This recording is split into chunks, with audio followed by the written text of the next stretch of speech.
Hi and welcome to the Three Cups Full blog. I'm Sharanya and I'm a life coach. And at this blog, we talk about living 3 cups full of love, acceptance, and respect. When you're full on the inside, the outside world reflects it back to you and you maintain a high vibration. We also talk about listening to our inner voice and manifesting a fulfilled life with the guidance of our inner voice rather than the voice of our mind that is often filled with fear. So this week or today, I wanted to talk about the breakdown of a manifestation or the skeleton of a manifestation. So if you've been following my blogs, I wanted to introduce you to Nick. Nick is our new little member of our team here in this household. He's the bear that we received after we got our house. So it's got BP Bear because Barry Plant is the real estate agent that we've bought the house from. And a couple of blogs ago, I did a video on manifesting a house, but the importance of letting go of the results. So that was our challenge for the past week, letting go of the outcome, letting go of the result, letting the universe take over after we did everything we could. But also letting go of that house being the one for us, letting go of that attitude. We had to maintain this positive vibration and attitude and this understanding that if it's meant for us, let it come to us. If it's not meant for us, then we let it go. And we had to be comfortable with letting it go, despite loving the house. So good news, we won the auction and this is Nick. So I'm gonna go through the 4 steps to give you more detail about how we actually manifested this house. We've been very fortunate with houses for the past 5 years. We've honestly manifested everything we wanted each step of the way. And when it finally came time to buying a house, we felt much more nervous than ever before. But prior, we've always just rented houses. But when it comes to buying a house, it's a bit nerve-wracking because it's a long-term thing. So obviously we wanted it to be perfect for us and our needs. So the first thing that we really needed to do was we needed to get rid of all confusion about what we wanted. We needed to get rid of any opposing intentions, because when you've got opposing intentions, they cancel each other out and then you won't manifest anything. What do I mean by opposing intentions? So often you have a conscious intention, which is, I want to win $1 million, for example. Underneath, subconsciously, there's an opposing intention that says, I don't want to win $1 million. I will lose all my friends, right? So those are 2 opposing intentions and they will cancel each other out and you won't get anything. You won't manifest anything because your energy vibration is mixed and the signal you're putting out there is not clear, and so you can't attract what you want. So we had to get rid of confusion. We had to get rid of any opposing intentions. Luckily, we didn't have anything subconsciously. We were happy with receiving a house. We felt we deserved to. We didn't have any hang-ups around houses. But what we did need to get rid of was the confusion around what exactly we wanted. So prior to this beautiful holiday in Costa Rica, we were very up in the air about what it is we wanted. We thought maybe we'd go for an investment property, start small, work our way up, in 10 years' time to a dream home, a family home. We were thinking maybe we'll just rent. We'll just find the perfect house to rent and not get into the buyer's market. We were undecided about where we wanted to live. We were undecided about what type of house we wanted, whether it was going to be small or big. We were undecided about the price range. So there was a lot of confusion. So there was no chance of us attracting anything that would suit our needs because we had no idea what our needs were. So after our holiday, we came back so clear about what we wanted. We decided, we received guidance that for us, we need to not think about a house as an investment, but rather think of it as a sanctuary. A sanctuary where we can nurture our souls and raise our family, hopefully one day when we have some kids. A sanctuary that would be conducive to a really harmonious upbringing for children, and a harmonious environment for us to just recharge, to feel at home, to feel really peaceful and comfortable.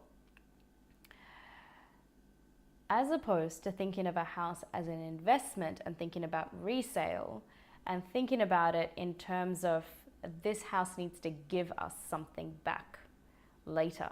You know, like it owes us. We need to think about it as transactional. That takes away this feeling of relaxation in the house, you know. And so when we realized, okay, we're looking for a sanctuary, we're looking for a retreat, it became easier. It became a little bit easier to then go out and find a sanctuary or a retreat as opposed to an investment property.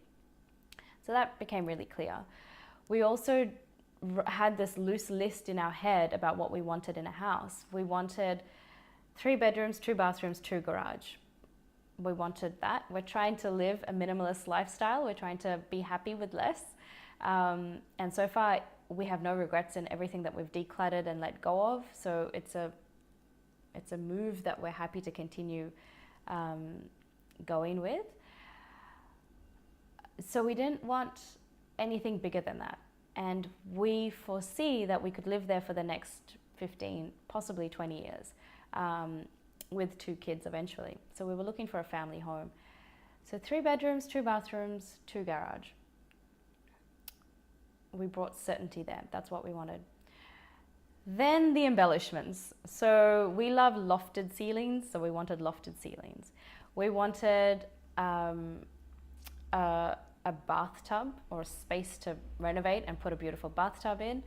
We wanted to be opposite a park so we could have views of a forest and trees.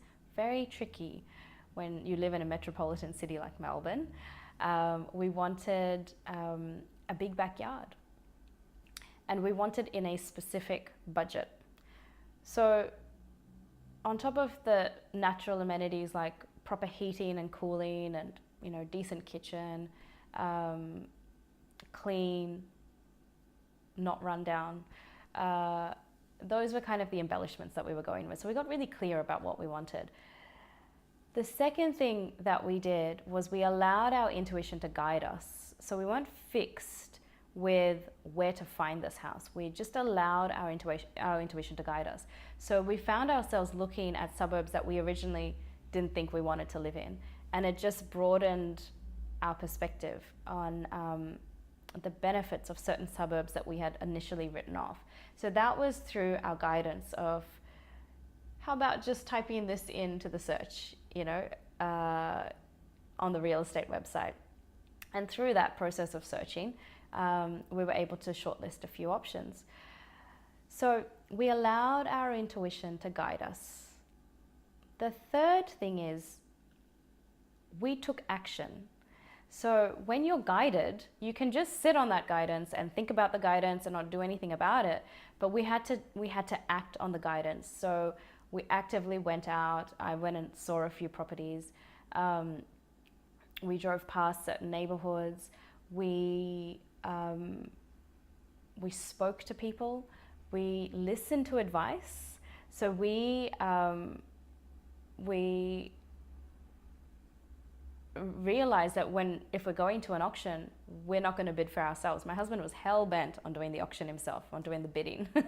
And thankfully, to a few beautiful close friends who just are capable of being completely honest with us, they said, no, get someone in who knows how to bid to give yourself the best chance. So then we were looking for a buyer's agent. And we did our research. We called a few people up. We made inquiries. We took action on that advice and that guidance that we received. And eventually, we found a house that we really liked. We asked one of our clients that comes to our clinic, actually, our physiotherapy clinic, if he would be willing to bid for us. He just offered his services at no charge. So in a very strange way, once we found this particular house that we liked, and as soon as we walked in, my husband knew this is the one I want. I was a bit more cautious because I didn't want to attract a particular house. I wanted to attract all the qualities of a house rather than having an address. So I was always careful just to say, if it's right for us, then bring it to us. But once we found this property that we were happy to bid on and put an offer on, we took action and we asked someone to be our buyer's advocate, and he just decided that he just wanted to do it for us. Amazingly generous. And his name is Nick, which is why this little bear is Nick. And he on the day he bidded for us, and if it were not for him, we would not have got the house, because we just would not have been able to bid the way he did. And he guided us about prices and our upper limit. But we needed to ask him, we needed to speak it, we needed to go out and ask for what we wanted, we needed to take action. And because of that, we had momentum and we had energy going into this place. So finally, we needed to let it go. We needed to say, if this is not the house for us, despite loving it, despite it checking everything off on our checklist, logically this is a great place, intuitively it feels great, we still had to let it go, because you can't see around corners, you don't know what type of neighbors you're going to have, you don't know really about the neighborhood. If you've not lived there before, you can hear things from other people, but truly, do you really know? We really had to let it go, because we knew that the universe knows more than we do, and we trust the universe more than we trust our own mind to make the decision for us. So we had to let it go. Having said that, we still prepared as though we would win it. So we came in with full energy of, this is what we want, but if it's not for us, we're letting it go, and we're happy to not receive it. But on auction day, I bought a box of celebrations. It's still sitting on the counter, celebration chocolates, because we had a couple of people come to the auction to support us. And I thought, even if we don't get it, we're having this chocolate anyway. And if we do get it, we've got these as a celebration. So we put that in our bag. We dressed up, like I had lipstick on. I only honestly wear makeup to do videos. But if you see me walking around town, I don't wear makeup every day. Barely at all, actually. But I did. I dressed up because I was thinking, well, if we do win, then we're going to have to stand with that auction sticker, the sold sticker on the sales board out the front of the house. And we want it to look like we're celebrating. It's a special day if we do win. So we dressed up. In fact, I spoke to my mum earlier in the morning, and it was about 9 o'clock in the morning. And they were getting ready to go out. And she said, what are you doing? Why are you so dressed up? I'm like, Mom, I could be buying a house today. So it was this positive feelings. Along the way, we got a few kind of signs from the universe just to stay positive. And looking back, you can always connect the dots looking back. They were really positive signs. Like, as a kid, I used to find 4-leaf clovers all the time. At school, there'd be patches of clover, and I would be the one that would find several 4-leaf clovers in one lunchtime. I would find 5-leaf clovers, 7-leaf clovers, 8-leaf clovers, where 4 4-leaf clovers looked like they were coming from the same stem. So I was just good at finding these clovers, and obviously 4-leaf clovers mean good luck. I haven't found a 4-leaf clover in so many years, but the last time we went for the inspection to this house, I opened the door of the car and I stood up on the grass and I found a 5-leaf clover. So I took it as a bit of a sign. I said, oh my gosh, look, I showed my husband, look at this 5-leaf clover. He's like, is that a sign? I'm like, I don't know, I think so. But we kept it. So we were just open to the positive energy. So number 4 was letting it go. Now, bonus tip, when you get really clear with your relationship with your inner voice, you can be really specific with the guidance that you're asking from it. You can ask questions and it will give you the answer. So inside information, my husband and I are completely polar in the way we see the world and the way we interact with the world. In that he's very analytical. He had several spreadsheets with all the research, with all the houses that have sold in the past year, with all the permutations and combinations, and in an effort to come up with an upper limit to give Nick on the day when he was bidding for us. And so we were trying to figure out, what's our upper limit? What will we just walk away from? What's the figure? And so he had all of these spreadsheets, and he was drowning in the numbers, and he was getting more and more kind of confused about what should that number be. He changed his mind on and off several times. In the end, I said, look, do you want me just to tune in? Do you want me to check in and come up with a number? And so I used my pendulum, and using the pendulum, I came up with a specific figure. And he said, oh, that's a bit high. I said, look, I have a feeling that we need this figure as an upper limit, but it's not going to go for that much. In fact, let me check to see how much I think it's going to go for, how much it will go for. So I checked with the pendulum, and it gave me a second figure, a lower figure of what it will go for. And I said, look, I think this should be our upper limit, but I reckon it's going to go for this. This is what I'm getting. This is what I'm tuning in. This is what I'm getting. Anyway, so he sat on that number for a day or so, and he came back and he was looking at the spreadsheets, and he's like, look, I think that's a really good figure. Logically, I think that's the best figure for us to go in with. So we did. We gave that figure to Nick. Sure enough, if it hadn't been for that figure, we would not have got the house. And the amount that my intuition, that my inner voice said it would actually go for, is what it went for. It went 1,500 above that number. So for the first time, my husband's been blown away by my inner voice. He's always like, oh yeah, but you know, maybe it was just luck, maybe it was just coincidence.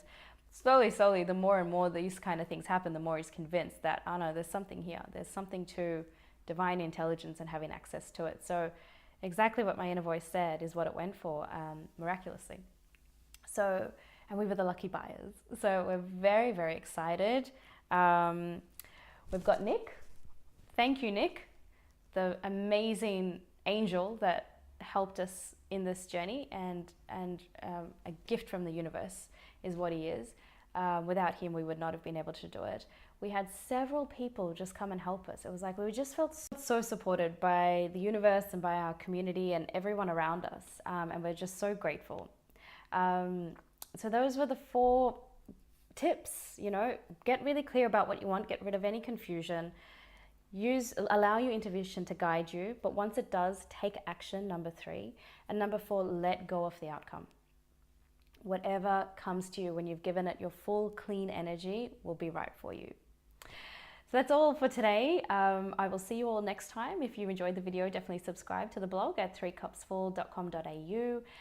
Share this video with your friends if you found it helpful, and if you think someone could benefit from learning a little bit about manifesting with their inner voice. So that's it from me today. See you all next time. Bye for now. Dun dun dun dun dun dun dun dun dun dun dun dun dun dun.